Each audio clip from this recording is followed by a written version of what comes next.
Olá,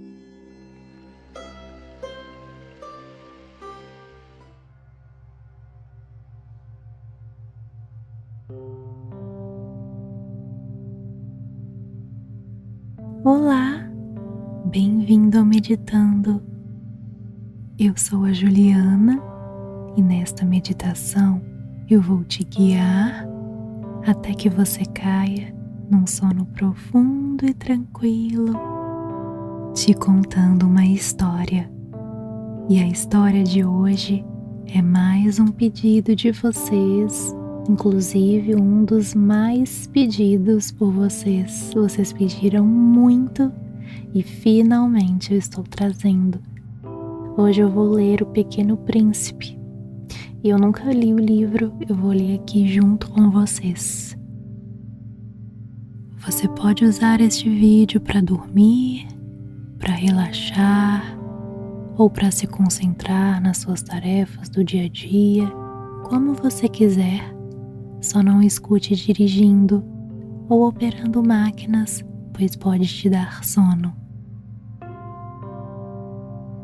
Muito em breve você vai cair num sono profundo e tranquilo. Então, antes que isso aconteça, curta o vídeo, se inscreva no canal, compartilhe com seus amigos e deixe seu comentário para me ajudar a trazer mais vídeos destes para você dormir e meditar. Deite-se em uma posição confortável.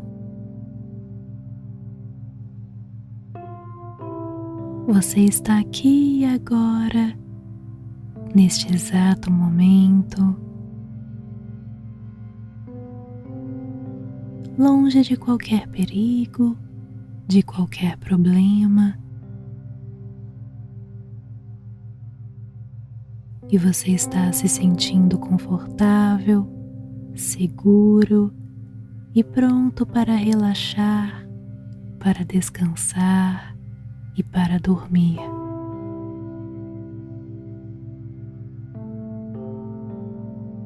Você sente os seus olhos ardendo de sono suavemente e as pálpebras vão ficando pesadas,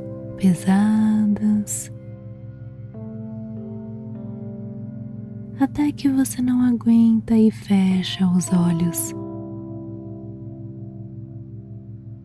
Vamos contar de 10 até 0 para você se preparar para dormir bem, e a cada número você vai caindo mais e mais profundamente em um estado de relaxamento e conforto.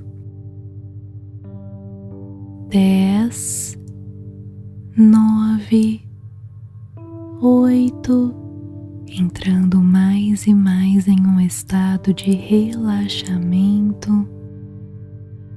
7, 6, 5,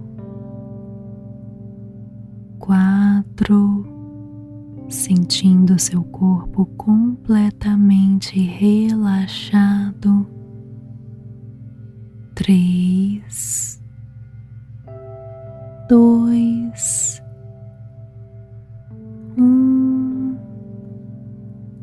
0, e seu corpo se encontra em um profundo estado de relaxamento e conforto. Agora você presta atenção apenas na minha voz e na história. Vamos começar. Certa vez, quando tinha 6 anos, vi num livro sobre a Floresta Virgem, Histórias Vividas, uma impressionante gravura. Ela representava uma jiboia engolindo um animal. Eis a cópia do desenho. Dizia o livro: as jiboias engolem sem mastigar a presa inteira. Em seguida, não podem mover-se e dormem os 6 meses da digestão.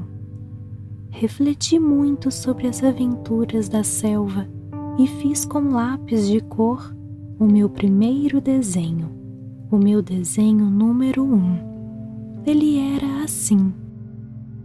Mostrei minha obra-prima às pessoas grandes e perguntei se o meu desenho lhes dava medo. Responderam-me: por que um chapéu daria medo?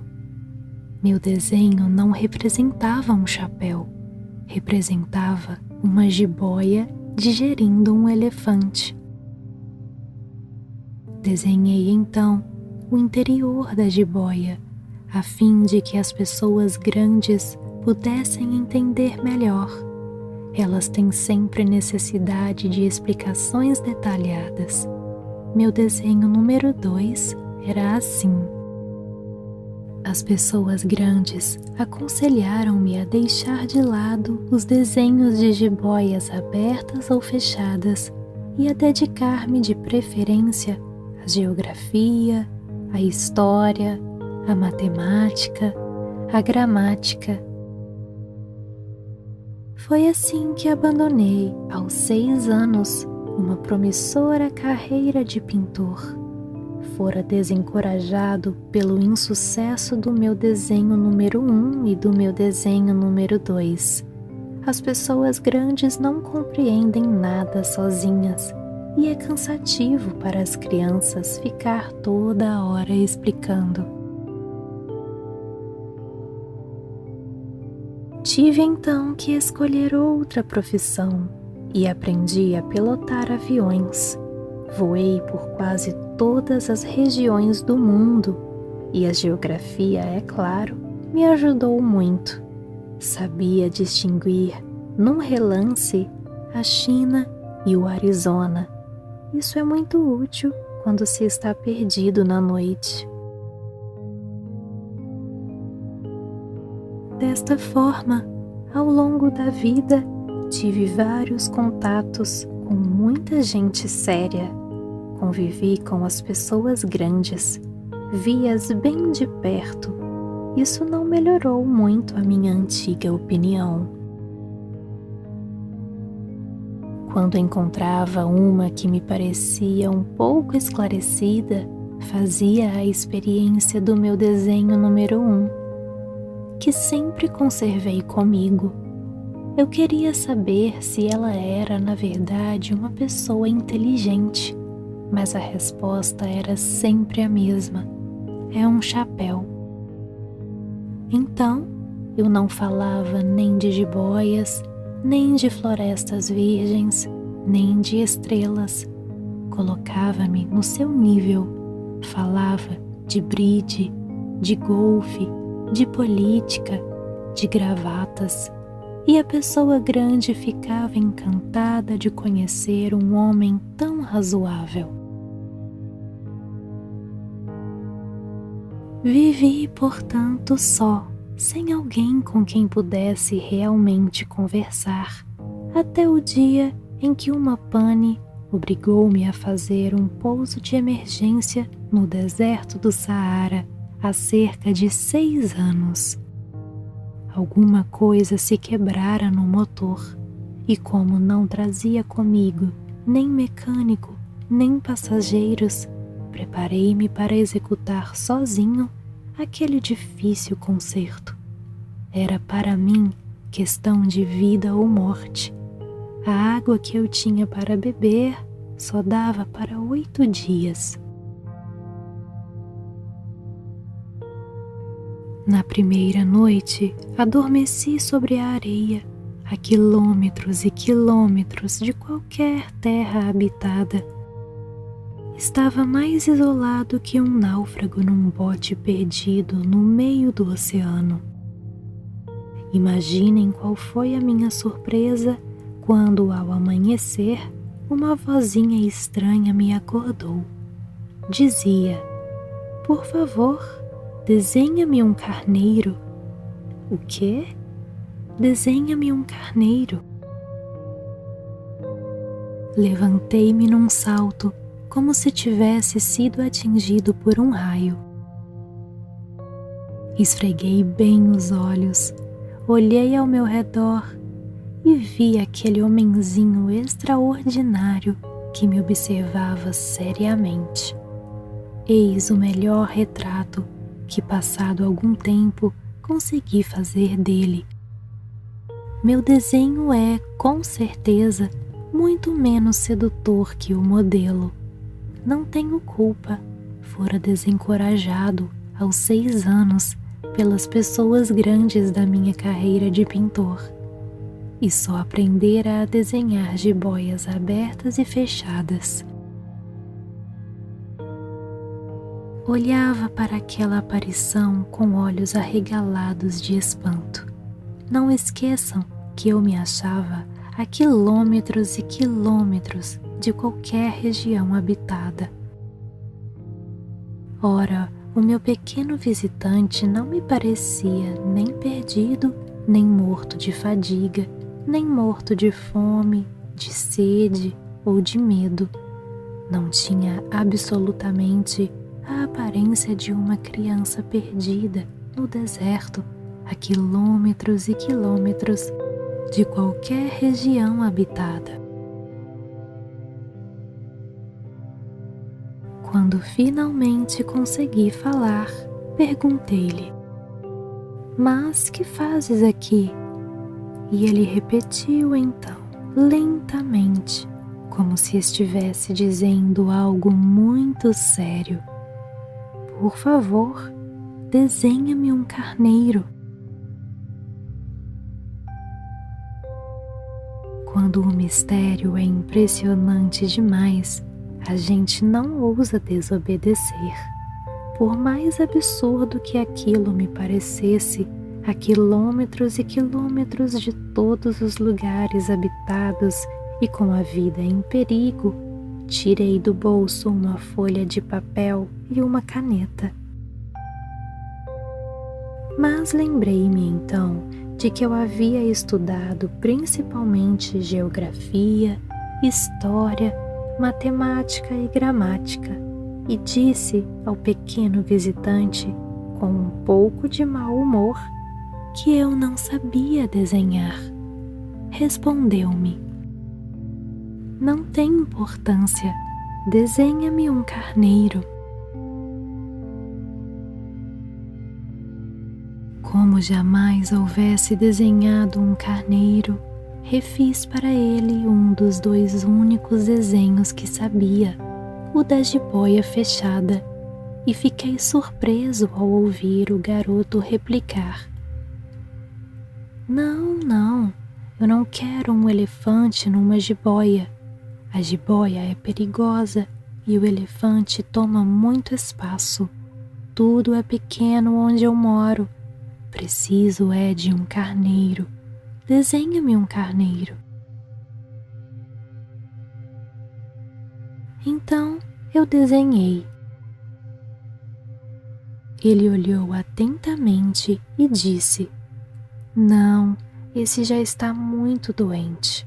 Desenha outro." Desenhei de novo. Meu amigo sorriu paciente. "Bem, vês que isso não é um carneiro, é um bode. Olha os chifres."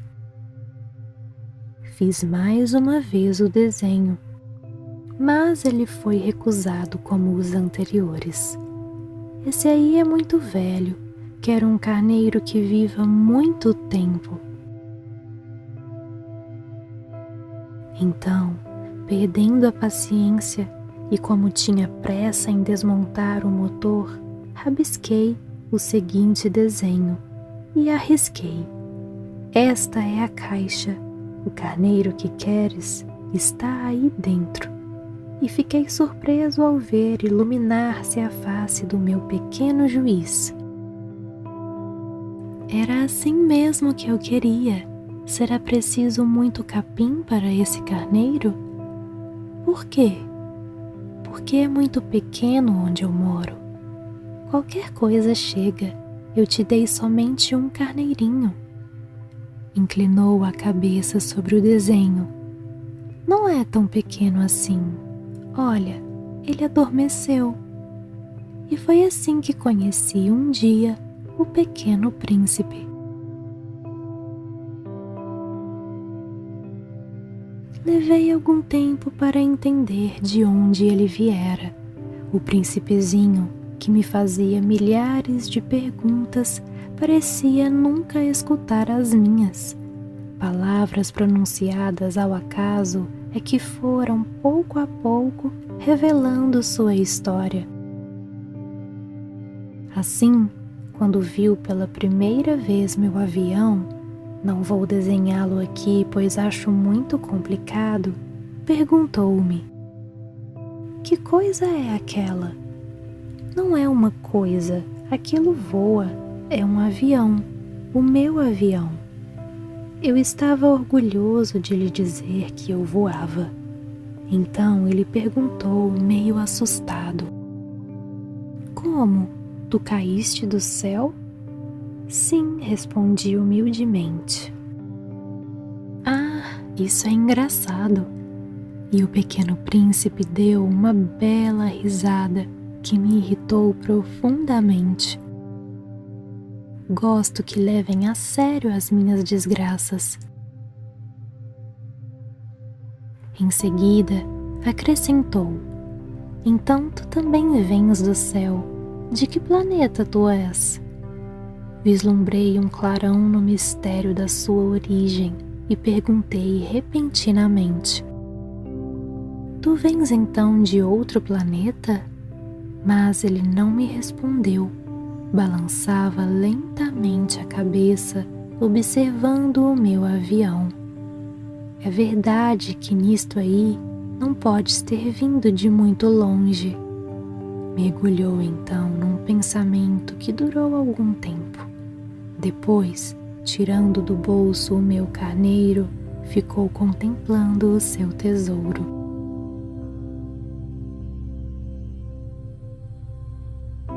Imaginem como eu ficara intrigado com aquela simples menção a outros planetas. Esforcei-me então por saber um pouco mais. De onde vens, meu caro? Onde é tua casa? Para onde queres levar meu carneiro? Ficou algum tempo em silêncio e depois respondeu: o bom é que a caixa que me deste poderá à noite servir de casa para ele. Sem dúvida, e se tu fores um bom menino, te darei também uma corda para amarrá-lo durante o dia e uma estaca para prendê-lo. A proposta pareceu chocá-lo. Amarrar? Que ideia estranha! Mas se tu não o amarrares, ele vai-se embora e se perde. E meu amigo deu uma nova risada. Mas aonde pensas que ele vai? Não sei, por aí, andando sempre em frente. Então o Pequeno Príncipe disse, muito sério: não faz mal, é tão pequeno onde moro. E depois, talvez com um pouco de tristeza, acrescentou ainda: quando a gente anda sempre em frente, não pode mesmo ir longe. Eu aprendera assim uma segunda coisa importantíssima. O seu planeta de origem era pouco maior que uma casa. Para mim, isso não era surpresa. Eu sabia que além dos grandes planetas, Terra, Júpiter, Marte ou Vênus, aos quais se deram nomes, há centenas e centenas de outros, por vezes tão pequenos que mal se veem no telescópio. Quando um astrônomo descobre um deles, dá-lhe por nome um número, chama-o, por exemplo, asteroide 325. Tenho sérias razões para supor que o planeta de onde viera o príncipe era o asteroide B612. Esse asteroide só foi visto uma vez ao telescópio em 1909 por um astrônomo turco. Ele fizera na época uma grande demonstração da sua descoberta num congresso internacional de astronomia, mas ninguém lhe dera crédito por causa das roupas típicas que usava. As pessoas grandes são assim. Felizmente para a reputação do asteroide B612, um ditador turco obrigou o povo, sob pena de morte, a vestir-se à moda europeia. O astrônomo repetiu sua demonstração em 1920, vestido numa elegante casaca. Então, dessa vez, todo mundo acreditou. Se lhes dou esses detalhes sobre o asteroide B612 e lhes confio o seu número, é por causa das pessoas grandes. Elas adoram os números. Quando a gente lhes fala de um novo amigo, as pessoas grandes jamais se interessam em saber como ele realmente é. Não perguntam nunca qual é o som da sua voz, quais os brinquedos que prefere. Será que ele coleciona borboletas? Mas perguntam: qual é a sua idade? Quantos irmãos ele tem? Quanto pesa? Quanto seu pai ganha? Somente assim é que elas julgam conhecê-lo. Se dizemos às pessoas grandes: vi uma bela casa de tijolos cor-de-rosa, gerânios na janela, pombas no telhado, elas não conseguem de modo algum fazer uma ideia da casa. É preciso dizer-lhes: vi uma casa de 600 mil reais. Então elas exclamam: que beleza! Assim, se a gente lhes disser: a prova de que o príncipezinho existia é que ele era encantador, que ele ria e que ele queria um carneiro. Quando alguém quer um carneiro é porque existe. Elas pouco se importarão e nos chamarão de crianças. Mas se dissermos: o planeta de onde ele vinha é o asteroide B612, ficarão inteiramente convencidas e não amolarão com perguntas. Elas são assim mesmo. É preciso não lhes querer mal por isso. As crianças têm que ter muita paciência com as pessoas grandes. Mas, com certeza, para nós, que compreendemos o significado da vida, os números não têm tanta importância. Gostaria de ter começado esta história como nos contos de fada. Gostaria de ter começado assim. Era uma vez um pequeno príncipe que habitava um planeta pouco maior que ele e que precisava de um amigo. Para aqueles que compreendem a vida, isso pareceria, sem dúvida, muito mais verdadeiro. Não gosto que leiam meu livro superficialmente. Dá-me tanta tristeza narrar estas lembranças. Já faz 6 anos que meu amigo se foi com seu carneiro. Se tento descrevê-lo aqui, é justamente porque não quero esquecê-lo. É triste esquecer um amigo. Nem todo mundo tem um amigo. E eu corro o risco de ficar como as pessoas grandes, que só se interessam por números. Foi por isso que comprei um estojo de aquarelas e alguns lápis. É difícil voltar a desenhar na minha idade, principalmente quando não se fez outra tentativa, além das jiboias fechadas e abertas aos 6 anos. Experimentarei, é claro, fazer os retratos mais fiéis que puder, mas não tenho muita certeza de conseguir. Um desenho parece passável, outro já é inteiramente diferente. Engano-me também no tamanho. Ora o príncipezinho está muito grande, ora pequeno demais. Hesito também quanto à cor de suas roupas. Vou arriscando então, aqui e ali. Provavelmente esquecerei detalhes dos mais importantes. Peço que me perdoem. Meu amigo nunca dava explicações. Julgava-me talvez semelhante a ele, mas infelizmente não sei ver carneiros através de caixas. Talvez eu seja um pouco como as pessoas grandes. Devo ter envelhecido.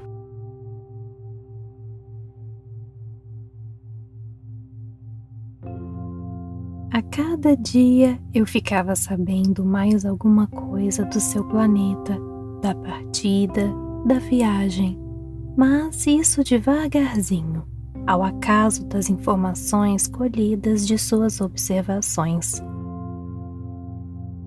Foi assim que vim a conhecer, no terceiro dia, o drama dos baobás.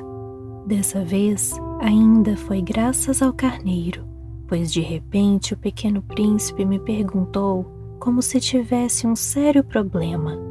É verdade que os carneiros comem arbustos? Sim, é verdade. Ah, que bom! Não entendi imediatamente por que era tão importante que os carneiros comessem arbustos, mas o pequeno príncipe acrescentou: então eles comem também os baobás?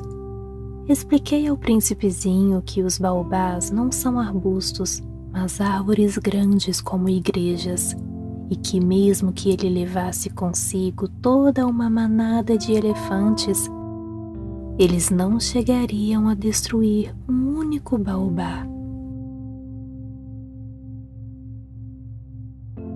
A ideia de uma manada de elefantes fez o pequeno príncipe rir.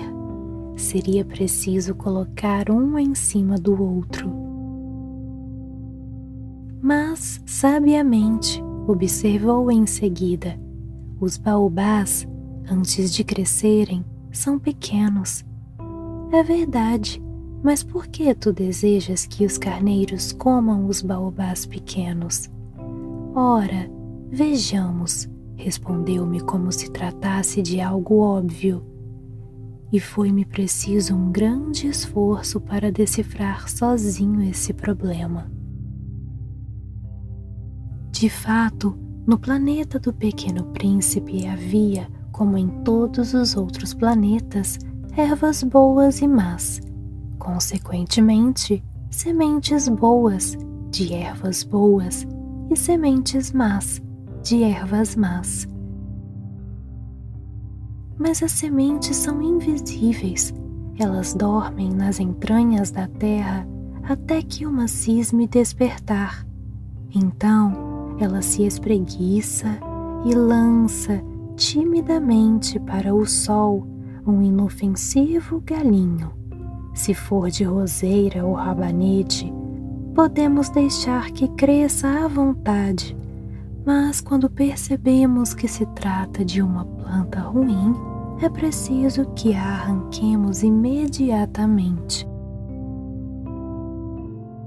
Ora, havia sementes terríveis no planeta do Pequeno Príncipe, as sementes de baobá. O solo do planeta estava infestado. E quando não se descobre que aquela plantinha é um baobá, nunca mais a gente consegue se livrar dela, pois suas raízes penetram o planeta todo, atravancando-o.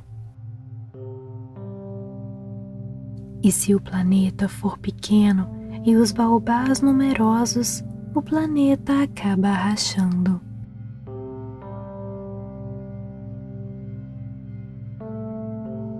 É uma questão de disciplina, disse mais tarde o príncipezinho. Quando a gente acaba a higiene matinal, começa a fazer com cuidado a higiene do planeta.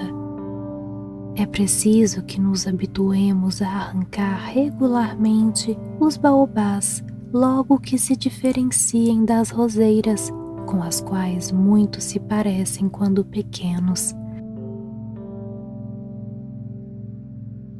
É um trabalho sem graça, mas de fácil execução. E um dia aconselhou-me a fazer um belo desenho para que as crianças do meu planeta tomassem consciência desse perigo. Se algum dia tiverem de viajar, explicou-me, poderá ser útil para elas. Às vezes não há inconveniente em protelar um trabalho, mas quando se trata de baobás, é sempre uma catástrofe. Conheci um planeta habitado por um preguiçoso. Ele havia deixado que ali crescessem 3 arbustos. E, de acordo com as orientações do Pequeno Príncipe, desenhei o tal planeta.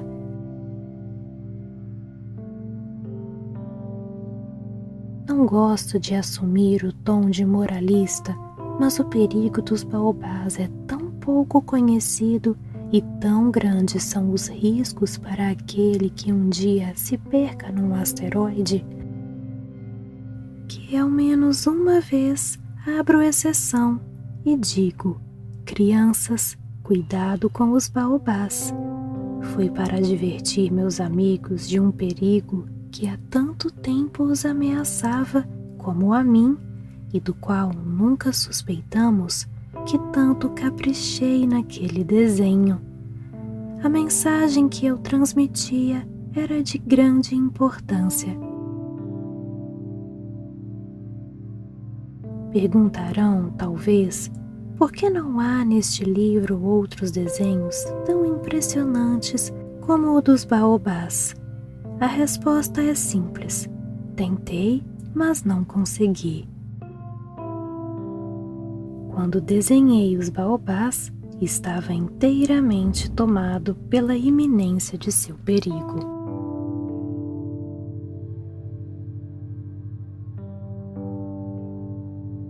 Ah, Pequeno Príncipe, assim eu comecei a compreender, pouco a pouco, os segredos da tua triste vidinha. Durante muito tempo, não tiveste outra distração a não ser a doçura do pôr do sol. Aprendi esse novo detalhe quando me disseste na manhã do 4º dia: gosto muito do pôr do sol, vamos ver um. Mas é preciso esperar. Esperar o quê? Esperar que o sol se ponha. Tu fizeste um ar de surpresa e logo depois riste de ti mesmo. Disseste-me: eu imagino sempre estar em casa. De fato, quando é meio-dia nos Estados Unidos, o sol, todo mundo sabe, está se pondo na França. Bastaria poder ir à França num minuto para assistir ao pôr do sol. Infelizmente, a França é longe demais, mas no teu pequeno planeta bastava apenas recuar um pouco a cadeira e assim contemplavas o crepúsculo todas as vezes que desejavas.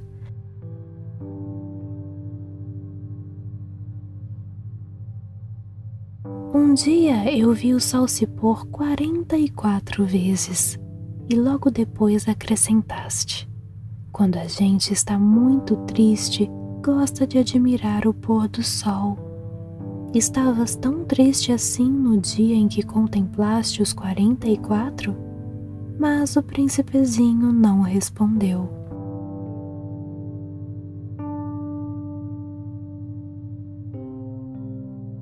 No 5º dia, sempre graças ao carneiro, um segredo da vida do Pequeno Príncipe me foi revelado. Perguntou-me sem rodeios, como se fosse o resultado de uma longa reflexão: um carneiro, se come arbusto, come também as flores? Um carneiro come tudo o que encontra. Mesmo as flores que têm espinhos? Sim, mesmo as que têm. Então, para que servem os espinhos? Eu não sabia. Estava ocupadíssimo naquele instante, tentando desatarrachar do motor um parafuso muito apertado. Estava bastante preocupado, pois a pane estava começando a parecer muito grave e a água que tinha para beber era tão pouca que eu temia o pior. Para que servem os espinhos?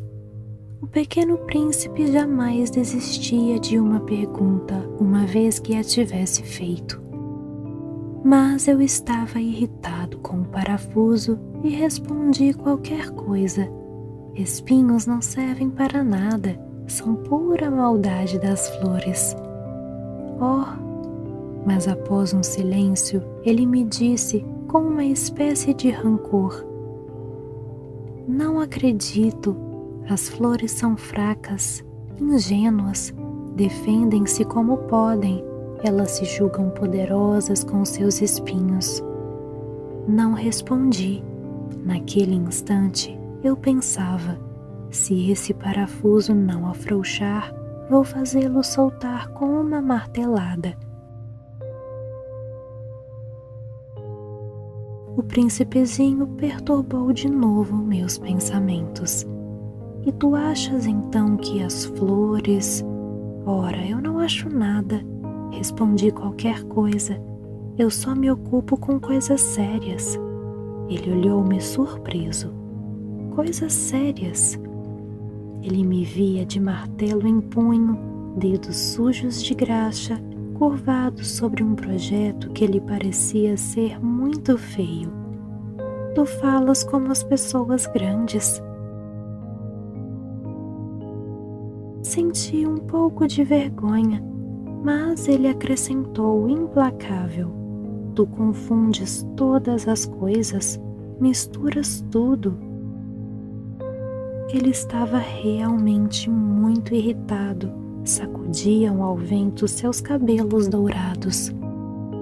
Conheço um planeta onde há um sujeito vermelho, quase roxo.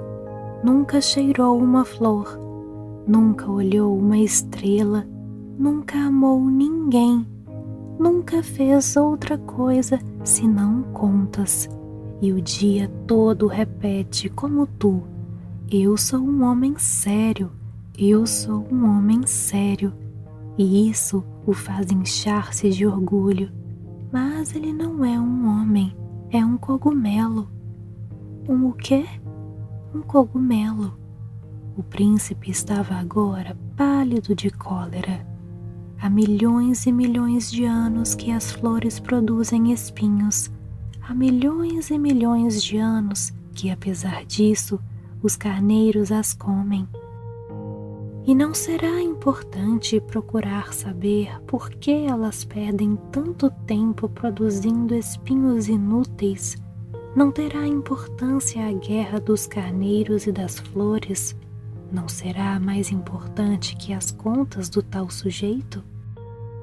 E se eu, por minha vez, conheço uma flor única no mundo que só existe no meu planeta e que um belo dia um carneirinho pode destruir num só golpe, sem saber o que faz, isso não tem importância?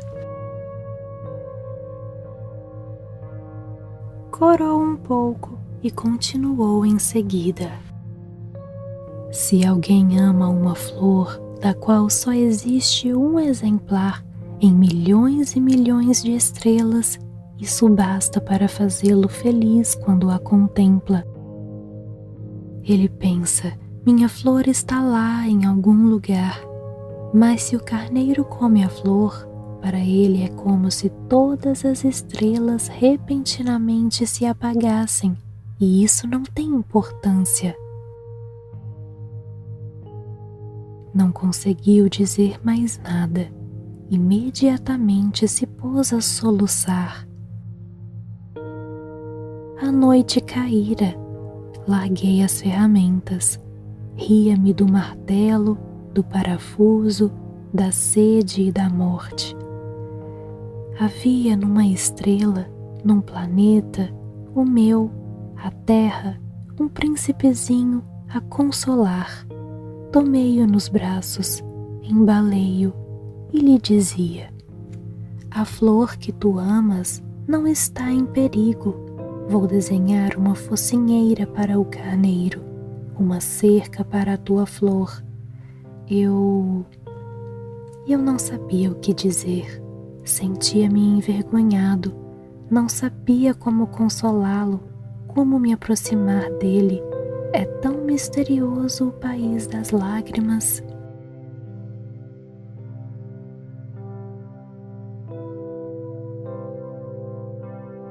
Logo aprendi a conhecer melhor aquela flor. Sempre houvera, no planeta do Pequeno Príncipe, flores muito simples, ornadas de uma só fileira de pétalas e que não ocupavam espaço nem incomodavam ninguém. Apareciam pela manhã na relva e à tarde já murchavam, mas aquela brotara um dia de uma semente trazida não se sabe de onde, e o príncipezinho resolvera vigiar de perto o pequeno broto, que era tão diferente dos outros. Podia ser uma nova espécie de baobá, mas o arbusto logo parou de crescer e na sua extremidade começou então a se formar uma flor. O pequeno príncipe, que assistia ao surgimento de um enorme botão, pressentiu que dali sairia uma aparição miraculosa.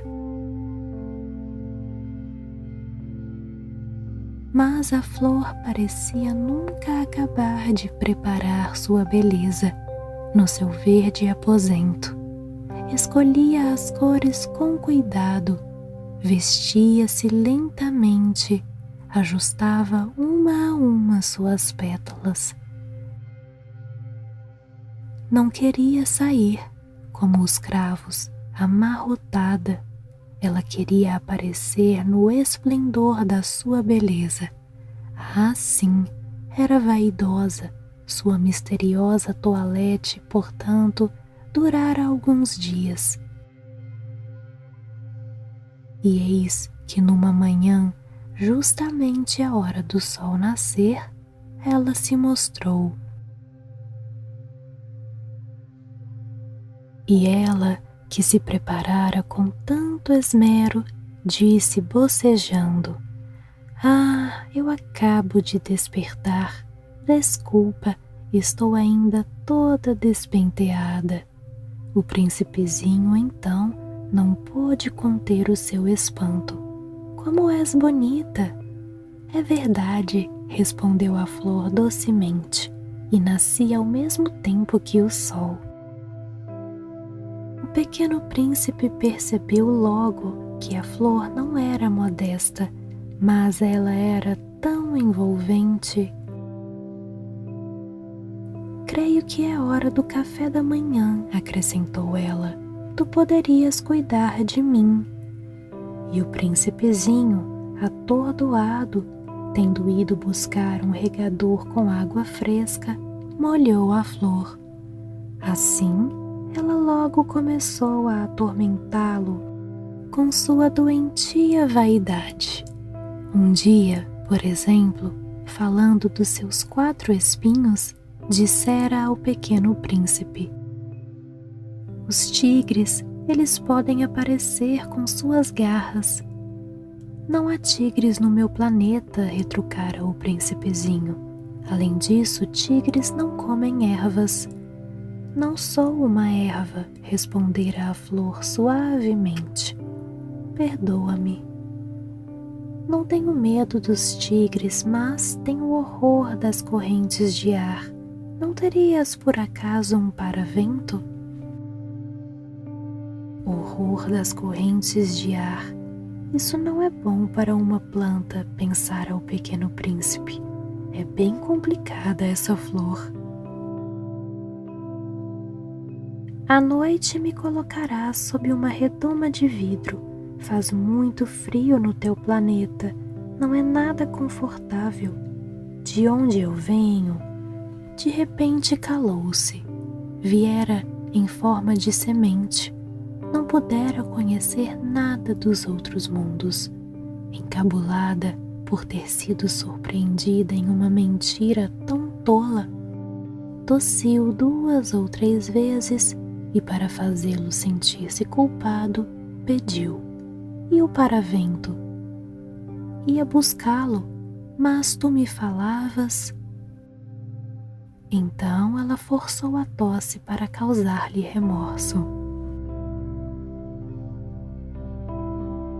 Assim, o príncipezinho, apesar da sinceridade do seu amor, logo começara a duvidar dela. Levara a sério palavras sem importância, e isso o fez sentir-se muito infeliz.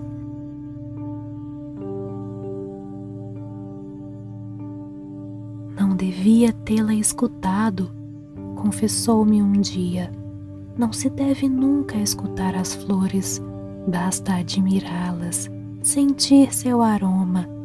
A minha perfumava todo o planeta, mas eu não sabia como desfrutá-la. Aquela história das garras que tanto me irritara devia ter me enternecido. Confessou-me ainda. Não soube compreender coisa alguma. Deveria tê-la julgado por seus atos, não pelas palavras. Ela exalava perfume e me alegrava. Não podia jamais tê-la abandonado. Deveria ter percebido sua ternura por trás daquelas tolas mentiras. As flores são tão contraditórias. Mas eu era jovem demais para saber amá-la. Creio que ele se aproveitou de uma migração de pássaros selvagens para fugir. Na manhã da viagem, pôs o planeta em ordem. Revolveu cuidadosamente seus vulcões. Ele possuía 2 vulcões em atividade, e isso era muito cômodo para esquentar o café da manhã. Possuía também um vulcão extinto, mas, como ele dizia, nunca se sabe. Revolveu também o extinto. Se são bem revolvidos, os vulcões queimam lentamente, constantemente, sem erupções. As erupções vulcânicas são como fagulhas de lareira. Aqui na Terra, somos muito pequenos para revolver os vulcões. Por isso é que eles nos causam tanto dano.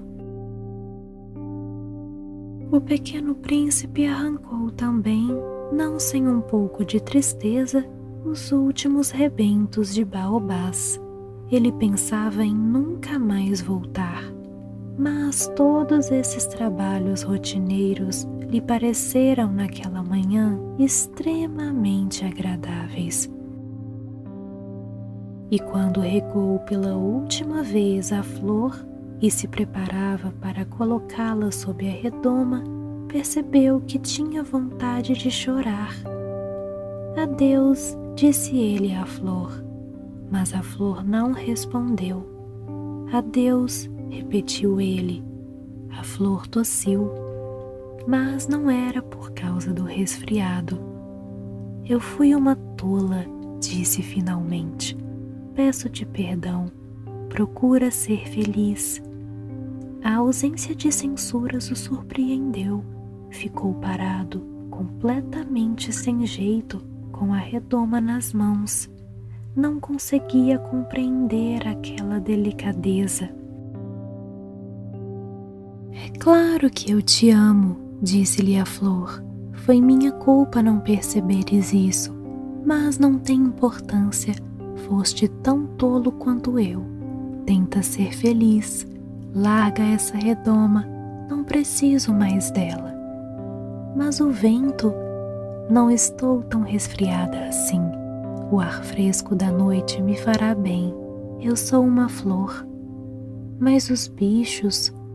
É preciso que eu suporte 2 ou 3 larvas se quiser conhecer as borboletas.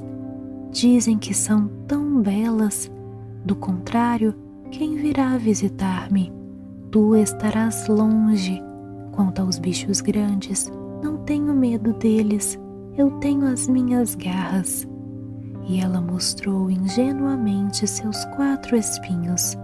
Em seguida, acrescentou: não demores assim, que é exasperante. Tu decidiste partir, então vai. Pois ela não queria que ele a visse chorar. Era uma flor muito orgulhosa.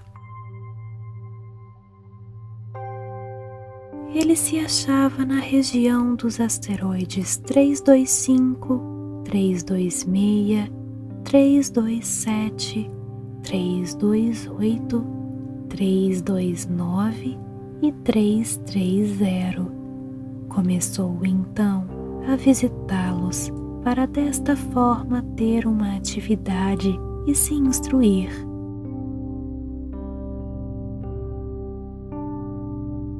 O primeiro era habitado por um rei. O rei sentava-se vestido de púrpura e arminho, num trono muito simples, embora majestoso. "Ah, eis um súdito!" exclamou o rei ao ver o visitante. E o príncipezinho perguntou a si mesmo: como ele pode reconhecer-me se jamais me viu? Ele não sabia que para os reis o mundo é muito mais simples. Todos os homens são súditos. "Aproxima-te para que eu te veja melhor", disse o rei, todo orgulhoso de poder ser rei para alguém. O pequeno príncipe olhou em volta para achar onde sentar-se, mas o planeta estava todo ocupado pelo magnífico manto de arminho. Ficou então de pé, mas como estava cansado, bocejou. "É contra a etiqueta bocejar na frente do rei", disse o monarca. "Eu o proíbo." "Não posso evitar", disse o príncipezinho sem jeito. "Fiz uma longa viagem e não dormi ainda." "Então", disse o rei, "eu te ordeno que bocejes. Há anos que não vejo ninguém bocejar. Os bocejos são uma raridade para mim. Vamos, boceja, é uma ordem." "Isso me intimida, assim eu não consigo", disse o pequeno príncipe enrubescido. Respondeu o rei. Então eu te ordeno, ora bocejares e ora... Ele gaguejava um pouco e parecia envergonhado, porque o rei fazia questão de que sua autoridade fosse respeitada. Não tolerava desobediência. Era um monarca absoluto. Mas, como era muito bom, dava ordens razoáveis. "Se eu ordenasse", costumava dizer, "que um general se transformasse numa gaivota e o general não me obedecesse, a culpa não seria do general, seria minha." "Posso sentar-me?", perguntou timidamente o príncipezinho. "Eu te ordeno que te sentes", respondeu-lhe o rei, que puxou majestosamente um pedaço do manto de arminho. Mas o pequeno príncipe estava espantado. O planeta era minúsculo. Sobre quem reinaria o rei? "Majestade, eu vos peço perdão por ousar interrogar-vos." "Eu te ordeno que me interrogues", apressou-se o rei a dizer. "Majestade, sobre quem reinais?" "Sobre tudo", respondeu o rei com uma grande simplicidade. "Sobre tudo?" O rei, com um gesto simples, indicou o seu planeta. os outros planetas e também as estrelas. Sobre tudo isso? Sobre tudo isso, respondeu o rei, pois ele não era apenas um monarca absoluto, era também um monarca universal. E as estrelas vos obedecem? Sem dúvida, disse o rei, obedecem prontamente. Eu não tolero indisciplina. Tanto poder maravilhou o pequeno príncipe. Se ele fosse detentor desse poder, teria podido assistir não a 44, mas a 72, ou mesmo a 100, ou mesmo a 200 pôres do sol no mesmo dia, sem precisar nem mesmo afastar a cadeira. E como se sentisse um pouco triste ao pensar no seu pequeno planeta abandonado, ousou solicitar ao rei uma graça. Eu desejava ver um pôr do sol. Fazei-me esse favor, ordenai ao sol que se ponha. Se eu ordenasse ao meu general voar de uma flor a outra como borboleta, ou escrever uma tragédia, ou transformar-se numa gaivota, e o general não executasse a ordem recebida, quem, ele ou eu, estaria errado? Vós, respondeu com firmeza o príncipezinho. Exato. É preciso exigir de cada um o que cada um pode dar, replicou o rei. A autoridade se baseia na razão. Se ordenares a teu povo que ele se lance ao mar, todos se rebelarão. Eu tenho o direito de exigir obediência, porque minhas ordens são razoáveis. E meu pôr do sol, lembrou o pequeno príncipe, que nunca esquecia uma pergunta que tivesse feito. Teu pôr do sol tu o terás, eu o exigirei, mas eu esperarei, na minha sabedoria de governante, que as condições sejam favoráveis. Quando serão? Indagou o príncipe. Respondeu o rei, que consultou inicialmente um enorme calendário. Será lá por volta de 7h40 esta noite, e tu verás como sou bem obedecido. O príncipezinho bocejou, sentia falta de seu pôr do sol, e também já estava começando a se aborrecer. Não tenho mais nada que fazer aqui, disse ao rei. Vou prosseguir minha viagem. Não partas, retrucou o rei, que estava orgulhoso de ter um súdito.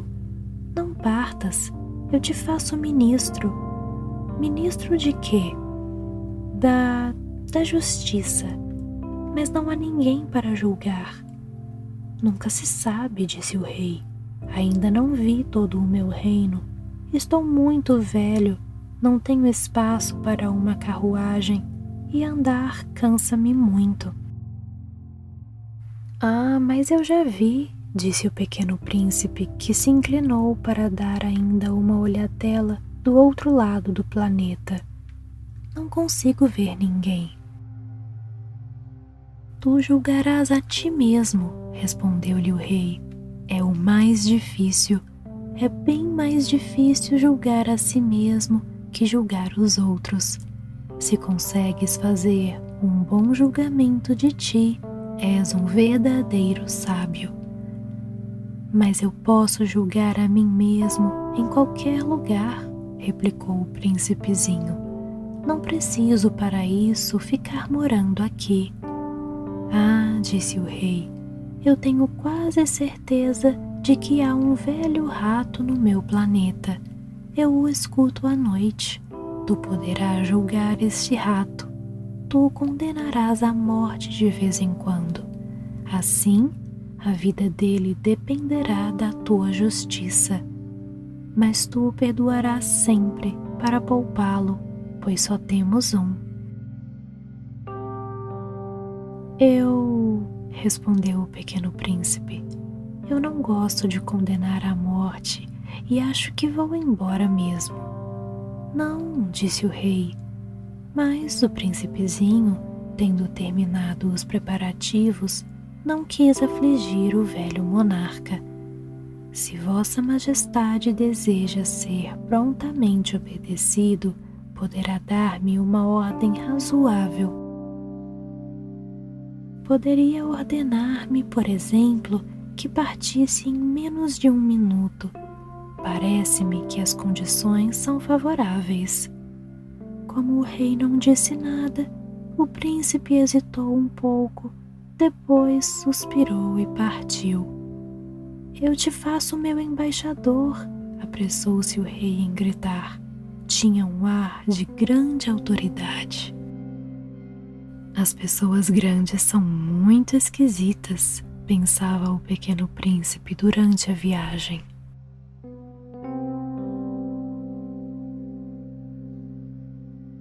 O segundo planeta era habitado por um vaidoso. Ah, um admirador vem visitar-me, exclamou à distância o vaidoso, mal avistara o príncipezinho. Porque, para os vaidosos, os outros homens são seus admiradores. Bom dia, disse o pequeno príncipe.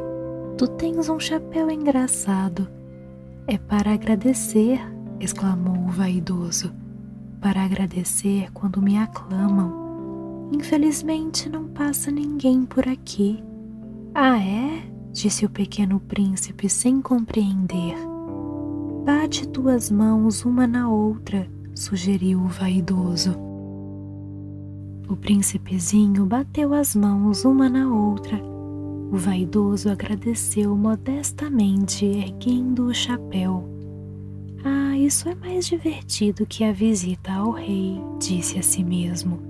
E recomeçou a bater as mãos uma na outra.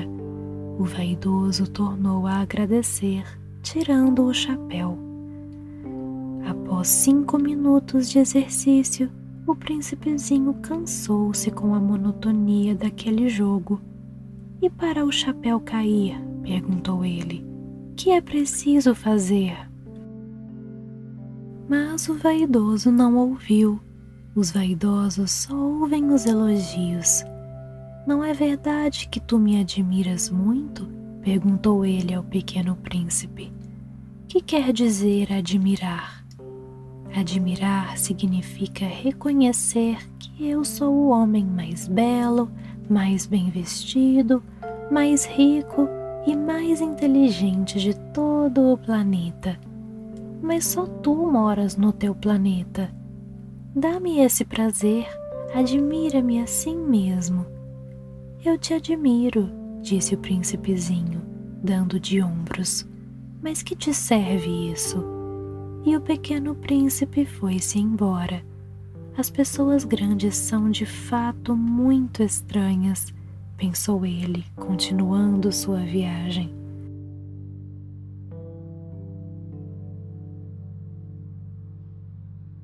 O planeta seguinte era habitado por um bêbado. Esta visita foi muito curta, mas deixou o príncipezinho mergulhado numa profunda tristeza. Que fazes aí?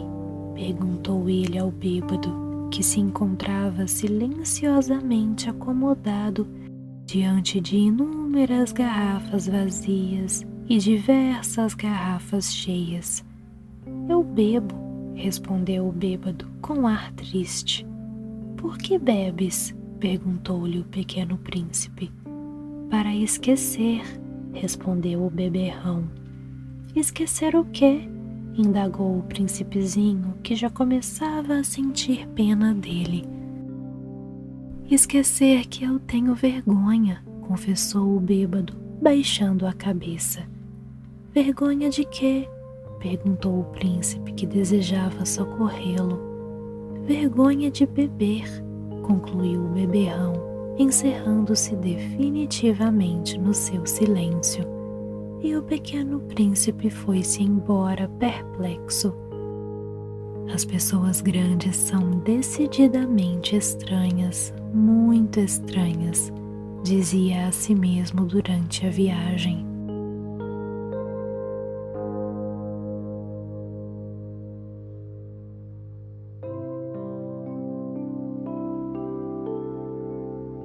Este é o fim da primeira parte desta história, que será dividida em 2. E agora você apenas deixa que cada pedacinho do seu corpo relaxe e pese em direção ao chão.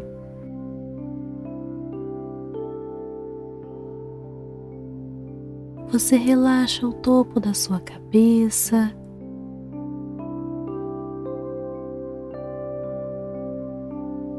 o seu rosto,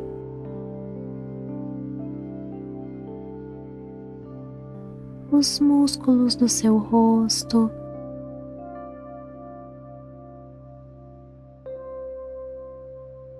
a boca,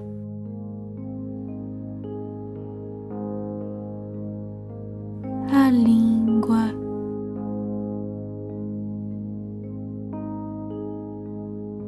a garganta,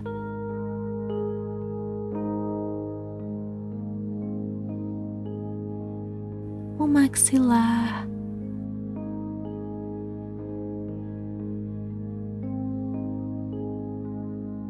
a nuca,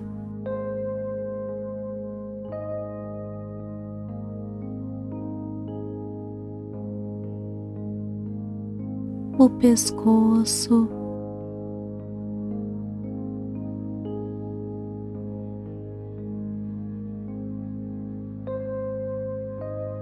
os ombros,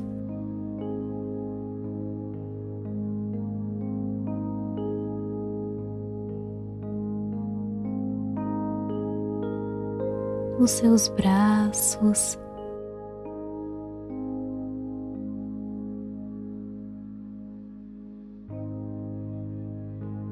as suas mãos,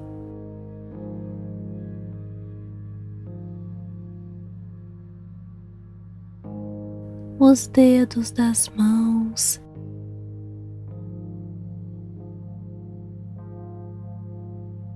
o tórax,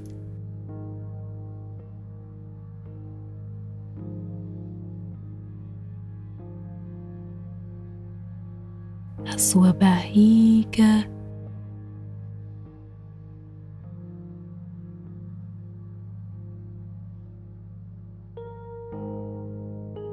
as costas,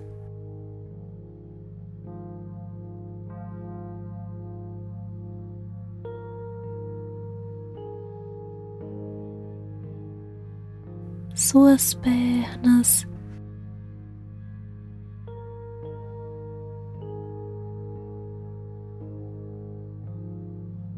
seus pés,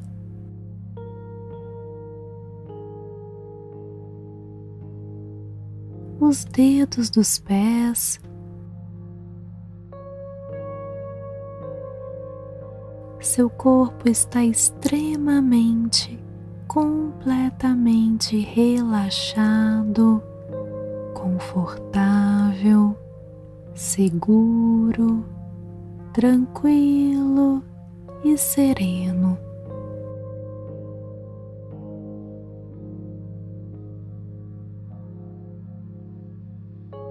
E então você se entrega ao sono. Agora é hora de dormir e descansar.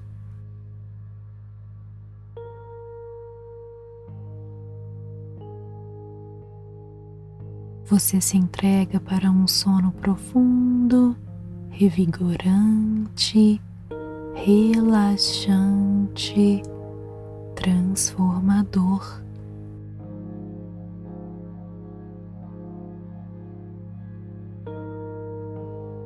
E o sono toma conta de cada pedacinho, cada célula do seu corpo.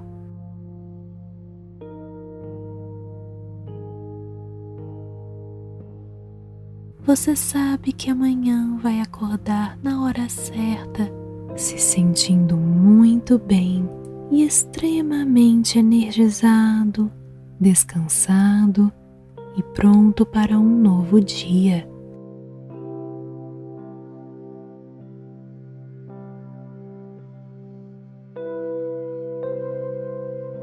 Você se sente seguro, tranquilo, em paz, em um relaxamento profundo.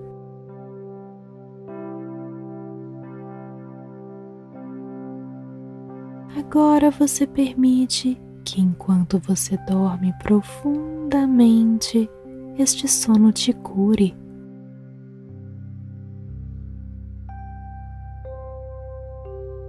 Você permite que este sono haja em seu corpo com sabedoria.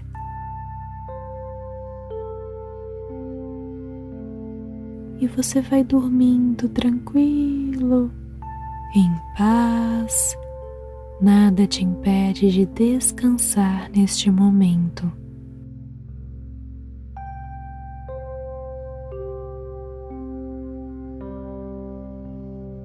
Você permite que os seus sonhos sejam leves, agradáveis e que te tragam mensagens, respostas e insights importantes para te ajudar nos próximos dias.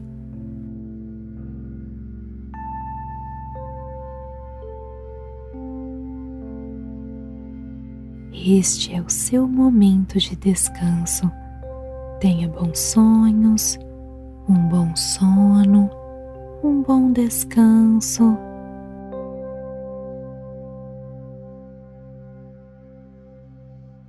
Durma em paz, envolto a muito amor, a muita luz, proteção e muita paz.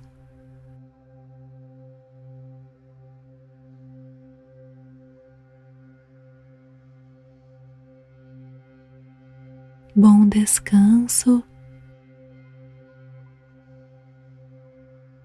bons sonhos.